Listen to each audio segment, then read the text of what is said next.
Vamos a recibir en primer término hoy al doctor Carlos Pita.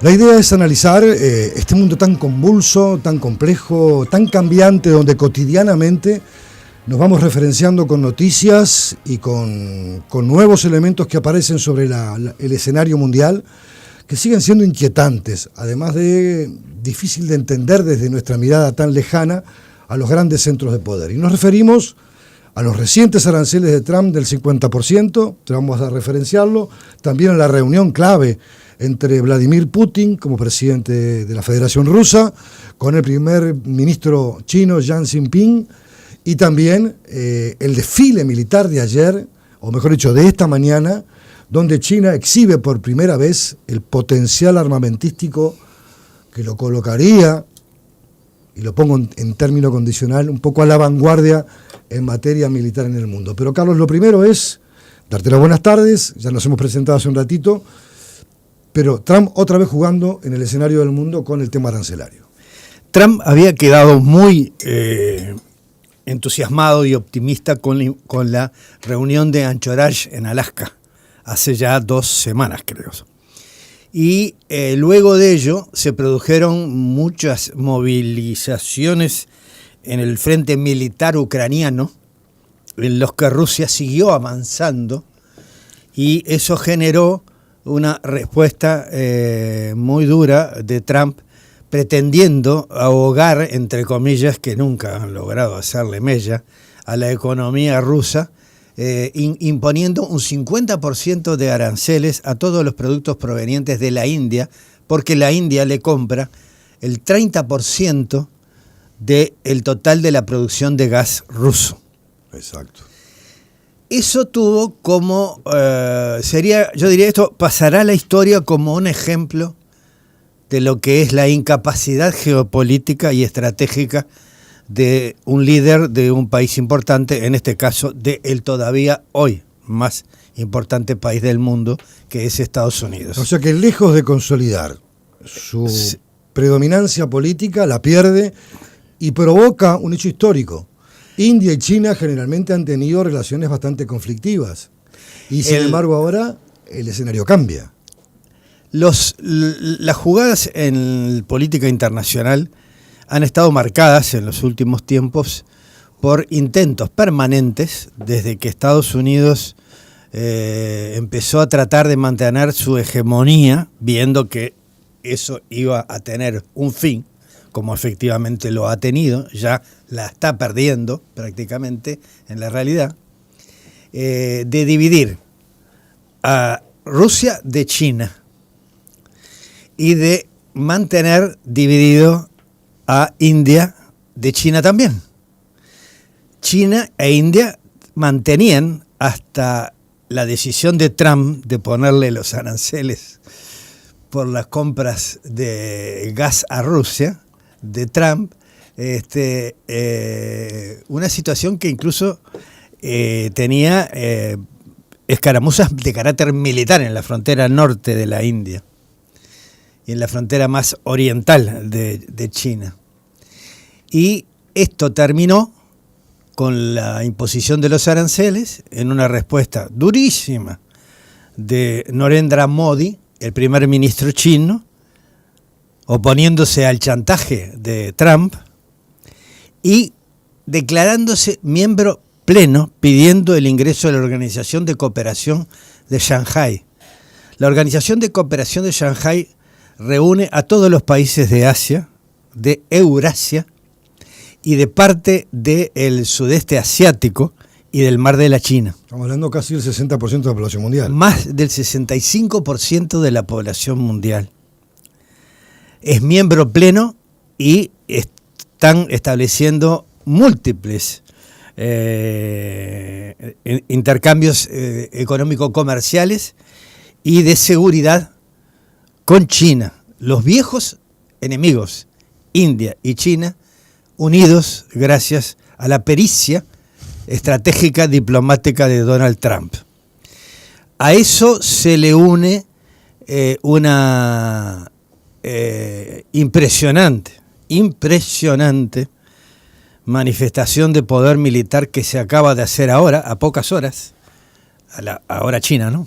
A pocas horas. 12 horas más que nosotros. Seguro. O sea, que hace unas cuantas horas que se hizo de un desfile militar en donde por primera vez China expone toda su capacidad de armamento estratégico a nivel mundial. Y expuso, dicho por analistas occidentales, británicos y alemanes, que no tienen ninguna simpatía, digamos, con China, que China ha incorporado dos novedades que desequilibran las relaciones de poder militar mundial. La primera de todas por lejos es un arma que desarrolló China que destruye los satélites enemigos, que implican que se queda el aparato militar del adversario, del enemigo, en este caso, sin conducción de inteligencia, sin geolocalización y sin guías para las armas que son guiadas por... Le pega el corazón tecnológico de esos aparatos militares y los deja nulos. Efectivamente, eso establece una enorme ventaja de la que van a tener que reaccionar para poder desarrollar armamentos similares o para neutralizar estos por parte de Occidente, y además mostró lo que nadie sabía tampoco que tenían, que es un misil superior al Oreshnik ruso, un misil de ultrasónico con alcance intercontinental, que los únicos países que lo tienen que lo fabrican, son el Oreshnik ruso, que le ha dado a Irán y que Irán usó, una versión un poco más anterior, digamos, del Oreshnik. Menos destructiva. En la guerra contra Israel. De hace poco días. La guerra de los 12 días, efectivamente. Y el desarrollo de estos misiles, las únicas dos países que lo tienen son China y Rusia. No hay ningún otro país en el mundo que los tenga.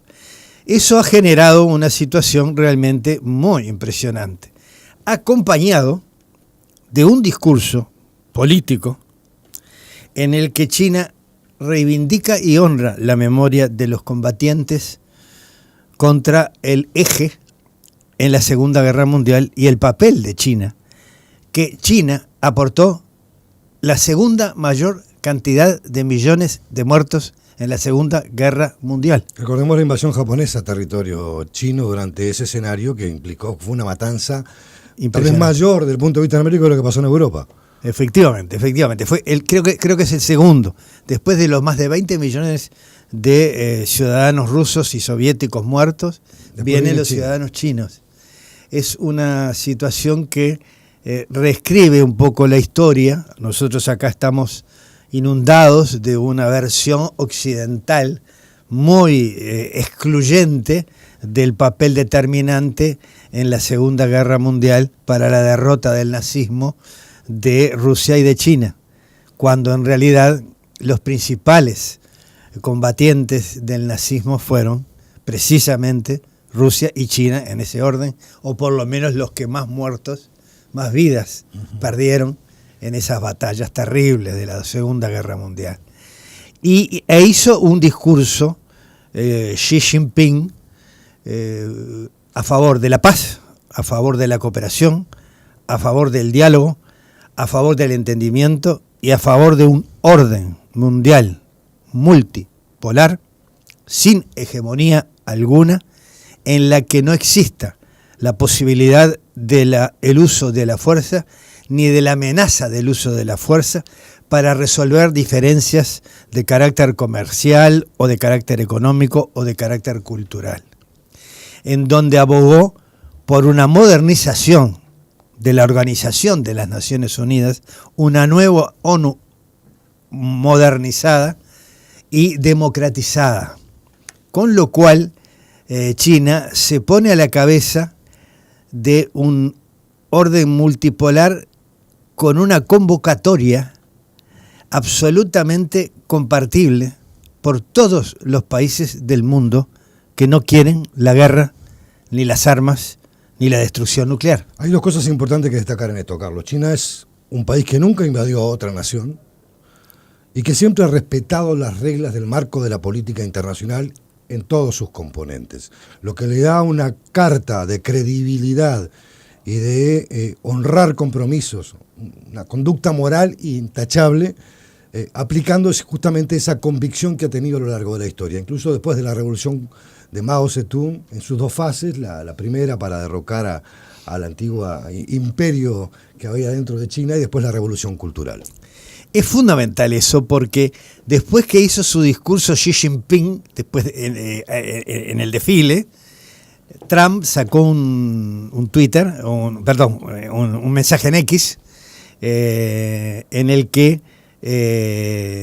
dice que la reunión de los líderes que estaban presentes en el desfile militar chino en Beijing es una conspiración contra los Estados Unidos. Una especie de nuevo eje del mal.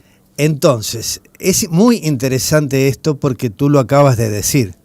Yo le pregunto a los amigos y a las amigas oyentes de esta prestigiosa radio, ¿cuántas bases militares tiene China en el mundo? O sea, fuera de su territorio. ¿Cuántas? Invito a decir, alguien que me... Cero, debo de tener. Bueno, no tiene ninguna. ¿Cuántas invasiones protagonizó en los últimos 200 años China a territorios fuera del suyo? Que yo sepa, ninguna. Ninguna. ¿Saben cuántas bases militares tiene Estados Unidos en el resto del mundo? No en su territorio, en el resto del mundo. 980. ¿Cuántas guerras ha protagonizado Estados Unidos y muchas veces la OTAN en su conjunto o con parte de la OTAN como aliados?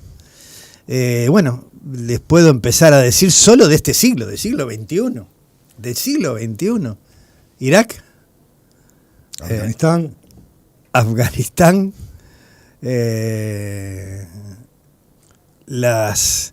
Libia.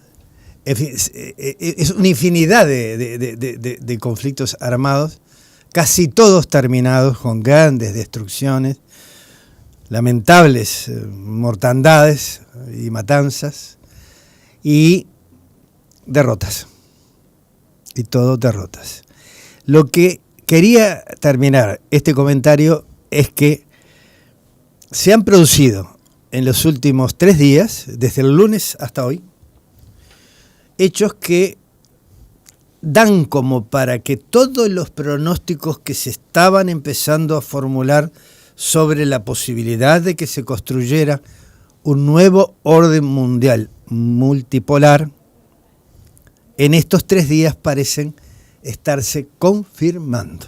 Es decir, las posibilidades hoy de que haya un orden en el que varias naciones se distribuyan el poder y que además la más poderosa de todas, emergente y en pleno crecimiento en todos los planos, económico, comercial, tecnológico y militar, que es China, habla de la necesidad de tener un orden mundial basado en reglas sin el uso de la fuerza ni la amenaza del uso de la fuerza y construyendo una nueva institucionalidad y una nueva ONU mucho más democrática y que se ocupe de los temas del momento en forma mucho más eficiente. Te voy a hacer una pregunta que tiene que involucrar a América Latina en su conjunto, a nuestro país en lo particular, frente a este nuevo cambio, pero también a Europa.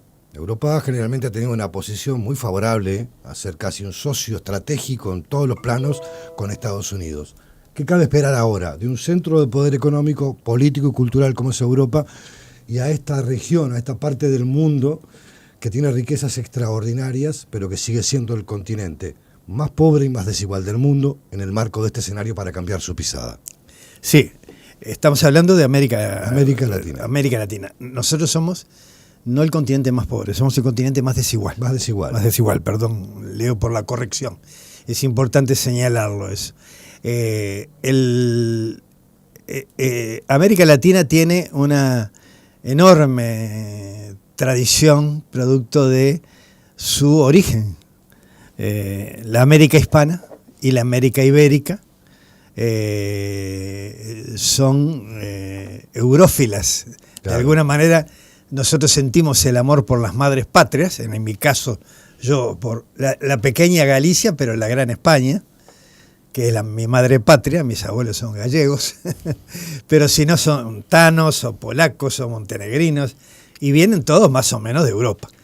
Aunque tenemos también un componente menor, mucho menor, de genes indígenas, a pesar de las matanzas de las que fueron víctimas los indígenas que habitaban nuestras tierras. Pero la verdad es que hoy uno siente que los líderes de Europa actuales, a mi juicio, están actuando de una manera, yo diría, casi que aceptando una suerte de vasallaje, jugando un papel de instrumentos de los antojos y de los dictámenes del gobierno de Estados Unidos. El acuerdo que se hizo en la OTAN de incrementar el presupuesto militar al 5%, reitero, no del presupuesto, al 5% del Producto Interno de la Unión Europea, de cada país, es un verdadero delirio, porque eso significa que se van a ver afectadas todas las áreas sociales de atención que necesitan las poblaciones y las sociedades de esos países, y sobre todo de la gente común y de la gente menos rica. Hubo una excepción que es bueno nombrarlo, que fue España y Pedro Sánchez, que dijo que podía hacer un esfuerzo hasta el 2,5 porque no quería sacrificar las políticas sociales en su país, que tienen un anclaje muy fuerte para dinamizar la economía y entre otras cosas, producir la recuperación de empleo que ha llegado a niveles históricos, como hacía muchas décadas que no tenía España, aumentando toda esa capacidad productiva, pero con transferencias de recursos para hacer que la vida sea digna de cada uno de los españoles, ¿no? Y eso es muy importante destacarlo, estoy de acuerdo contigo, y está muy bien que lo hayas hecho, y establecer también una expectativa. Nosotros estamos describiendo lo que está sucediendo, ¿sí? Eso no implica que los caminos puedan rectificarse y modificarse. Exacto. Y uno espera a que eso pueda ser posible. Tanto es así que uno aspira a que ahora, en septiembre, en el inicio del periodo de sesiones ordinario de la Asamblea General de las Naciones Unidas, nuestro país plantee precisamente la visión que Yamandu Orsi ha ido dejando mojones conceptuales determinantes del orden mundial para defender y para impulsar en el mundo, tanto en la reunión de Sevilla como en la cumbre de los BRICS, como en la reunión de Buenos Aires del Mercosur, como en la reunión de los 4 presidentes progresistas más Sánchez, más el presidente del gobierno español, hace poquito en Chile, y con un alegato por la paz muy firme, porque nosotros pertenecemos al único continente del mundo libre de armas nucleares desde el Tratado de Tlatelolco de 1968. Nosotros no jugamos con la vida de ningún ciudadano del mundo fuera de nuestros países, porque no tenemos armas de destrucción masiva y no tenemos armas nucleares, y están prohibidas las armas nucleares. Entonces esperemos que ese ejemplo de el acuerdo que se llama OPANAL, digamos, el acuerdo de las naciones de América Latina contra las armas nucleares, a las que Uruguay presenta su candidatura, es la única candidatura presentada hasta ahora de un uruguayo que era que fue presidente de la Organización Internacional de Energía Atómica y que nos representaba como embajador en la Organización Internacional de Energía Atómica, como presidente del Tratado del Continente Libre y de Prohibición Total de Armas Nucleares. Es una expresión de deseos, pero también es una expresión de necesidad para la sobrevivencia mundial. Yo siento que este momento podría ser visto quizás como una confirmación de la multipolaridad, que es un hecho.